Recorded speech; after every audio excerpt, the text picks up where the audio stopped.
नमस्कार बंधुगण। आज मु आपनकु दुई सांग आउ गोटे गर्लफ्रेंड रो प्रकृत बंधुतार कहानी कहबी।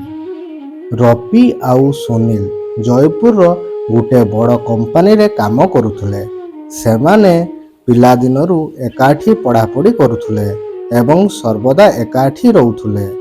सेमानंकर बंधुता एते शक्तिशाली थिला जे सेमाने परस्पर को न पचारि किछि करू नथिले एवं सेमाने दुहे बहुत खुशी भी थिले, कारण सेमानंकर चाकरी मध्य समान कंपनी रे होई जाइथिला। वर्तमान रवि गोटे मोटरसाइकल किनिथिला। रवि सुनील को ऑफिस रु घर को ले आसुथिला। दिने रवि आउ सुनील ऑफिस को गला परे सेमाने कोन देखिले, नेहा नामक जड़े झील सेमानंको कंपनी रे नुआ चाकरी करने को आसीछि एवं से देखा अति सुंदर। जेतेबेले रवि और सुनील नेहा को प्रथम थर पर देखिले सेमाने केवल नेहा को ही चाहि रही जाइथिले। तापरे नेहा तांकर काम रे व्यस्त होई गले एवं रवि और सुनील मध्य निज काम रे व्यस्त होई गले। किंतु बोध हुए रवि और सुनील दुहे नेहा को पसंद करने को लगिथिले एवं उभय किछि बाहाना करी नेहांक सह कथा हेउथुले। दिने रवि सुनील को कहिला, नेहा बहुत सुंदर एवं तुमे जानिछ मु तांको प्रेम रे पड़ी जाइछि, तेणु सुनील दया करी मते गोटे साहाय्य कर, नेहा को मो सांगरे सेटिंग कराई दियो। किंतु बोध हुए रवि जानी नथिला सुनील मध्य नेहा को बहुत भल पाउथिला।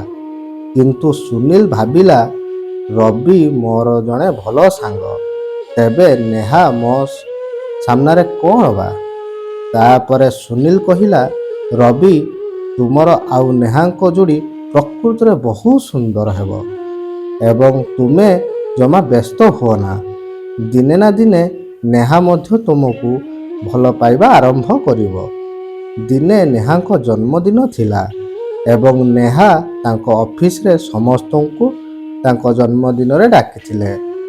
एहा सुनी रवि बहुत खुशी हैला एवं सुनील को कहिला, मु नेहा पाई गोटे बड़ उपहार किनिबी एवं मु तांको पाई एपरी उपहार किनिबी जा फल से बुझी पारिबे मु तांको बहुत भल पाए।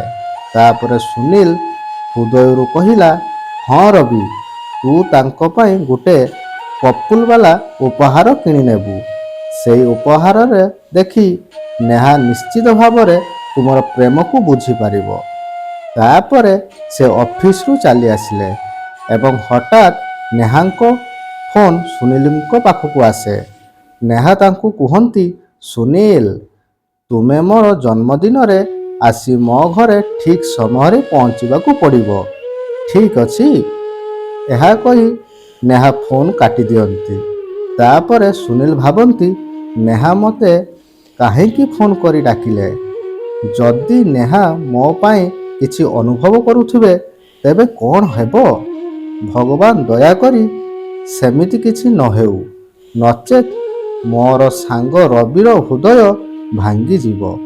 ता पर दिन रवि और सुनील नेहा को जन्मदिन पार्टी रे पहुंची गले। नेहा निज जन्मदिन पार्टी को घरे रखिथिले। रवि और सुनील नेहा को घरे प्रवेश करने मात्रे नेहा निजे सेमानंकु नेबा पाई चली आसिथांती।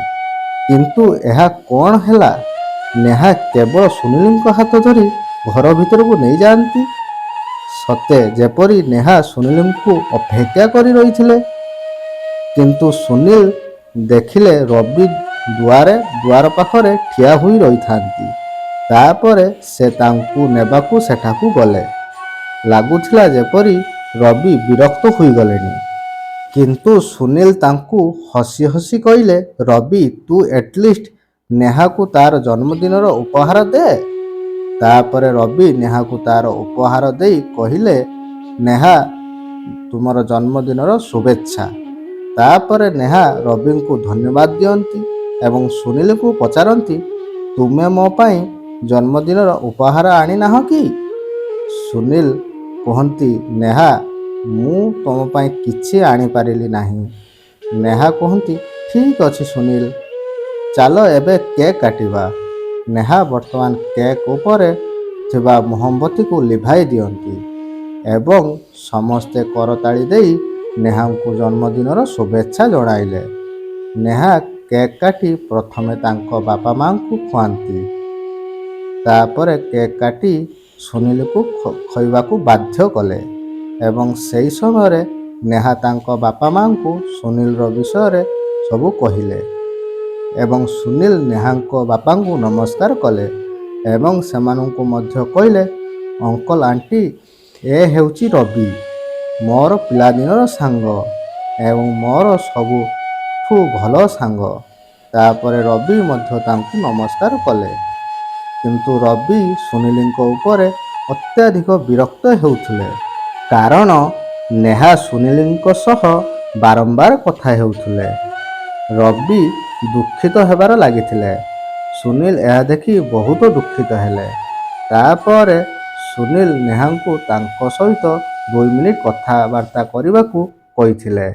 ତାପରେ ନେହା ତାଙ୍କ ସହ କଥା ହେବାକୁ ରାଜି ହୋଇଗଲେ ଏବଂ ତାଙ୍କୁ ଘର ଭିତରର ଗୋଟିଏ ରୁମ୍କୁ ନେଇଗଲେ ଏବଂ ପଚାରିଲେ, ମୋତେ ସୁନୀଲ କୁହ, ତୁମେ କ'ଣ କହିବାକୁ ଚାହୁଁଛ? ସୁନୀଲ କହିଲେ, ନେହା, ମୁଁ ତୁମକୁ ଯାହା କହିବାକୁ ଯାଉଛି, ଯଦି ତୁମକୁ ଟିକେ ବି ଖରାପ ଅନୁଭବ କରିବ, ଦୟାକରି ମୋତେ କ୍ଷମା କରିଦେବ। ନେହା କୁହନ୍ତି, ସୁନୀଲ, ତୁମେ ଯାହା କହିବାର ଅଛି ଖୋଲାଖୋଲି କୁହ। ତାପରେ ସୁନୀଲ କୁହନ୍ତି, ନେହା, ମୋର ସାଙ୍ଗ ରବି ତୁମକୁ ବହୁତ ଭଲ ପାଏ। ସେ ତୁମକୁ ହୃଦୟରୁ ବହୁତ ଭଲ ପାଏ। ଗୋଟେ ପୁଅ ଗୋଟେ ଝିଅକୁ ଏତେ ଭଲ ପାଏ ନାହିଁ ସେ ଯେତିକି ତୁମକୁ ଭଲ ପାଏ। ତାପରେ ନେହା ସୁନୀଲକୁ କହିଲେ, ସୁନୀଲ, ମୁଁ ଭାବିଥିଲି ତୁମେ ତୁମର ହୃଦୟରେ ମୋତେ ରଖିଛ, କିନ୍ତୁ ତୁମେ ମୋର ହୃଦୟ ଭାଙ୍ଗିଦେଲ। ସୁନୀଲ, ମୁଁ ମୋ ପରିବାରକୁ କେବଳ ତୁମ ବିଷୟରେ କହିଛି ଏବଂ ମୁଁ ତୁମ ସାଙ୍ଗକୁ ଭଲ ପାଏ ନାହିଁ, କିନ୍ତୁ ମୁଁ ତୁମକୁ ଭଲ ପାଏ ଏବଂ ପ୍ରେମ ଏକ ଖେଳଘର କଥା ନୁହେଁ। ସୁନୀଲ, ତୁମର ହୃଦୟରେ ହାତ ରଖି କୁହ ଯେ ତୁମେ ମୋତେ ଭଲ ପାଅ ନାହିଁ। ସୁନୀଲ କୁହନ୍ତି, ନେହା, ମୁଁ ତୁମକୁ ବହୁତ ଭଲ ପାଏ, କିନ୍ତୁ ମୁଁ ଦୁଃଖିତ ନେହା, ମୋର ସାଙ୍ଗ ରବି ତୁମ ଅପେକ୍ଷା ମୋ ପାଇଁ ବହୁତ ଅଧିକ ପ୍ରିୟ। ଝରକା ବାହାରେ ରବି ସମସ୍ତ କଥାବାର୍ତ୍ତା ଶୁଣୁଥିଲେ। ତାପରେ ସେ ହଠାତ୍ ରୁମ୍ ଭିତରକୁ ଆସିଗଲେ। ସର୍ବପ୍ରଥମେ ସେ ନିଜ ସାଙ୍ଗ ସୁନୀଲକୁ କୁଣ୍ଢାଇ ପକାଇଲେ ଏବଂ କହିଲେ, ସୁନୀଲ, ପ୍ରତ୍ୟେକ ଜନ୍ମରେ ତୁମ ପରି ଜଣେ ସାଙ୍ଗ ମୋତେ ମିଳୁ। ତୁମେ ମୋ ପାଇଁ ଏତେ ବଡ଼ ବଳିଦାନ ଦେବାକୁ ଯାଉଥିଲ। ବୋଧହୁଏ ମୁଁ ମଧ୍ୟ ତୁମ ପାଇଁ ଏତେ ଅଧିକ କରିପାରିନଥାନ୍ତି। ତୁ ମୋ ଖୁସି ପାଇଁ ପାଗଳ ଭଳି ନେହାର ପ୍ରେମକୁ ଆଡ଼େଇ ଦେଉଛୁ। ଆଜି ତୁ ମୋର ହୃଦୟ ଜିତିନେଲୁ, କିନ୍ତୁ ସୁନୀଲ, ତୋର ପ୍ରେମ ସତ ଅଟେ, ତେଣୁ ତୋତେ ନେହାର ପ୍ରେମକୁ ଗ୍ରହଣ କରିବାକୁ ପଡ଼ିବ। ସୁନୀଲ କୁହନ୍ତି, କିନ୍ତୁ ରବି, ତୁମ ପ୍ରେମ ବିଷୟରେ କ'ଣ ହେବ? ତାପରେ ରବି କୁହନ୍ତି, ପାଗଳ, ମୋର ପ୍ରେମ ଏକପାଖିଆ ଥିଲା। ଯାହାର କେବେ ମିଳିବ କି ନାହିଁ ତାର କିଛି ସମ୍ଭାବନା ନଥିଲା।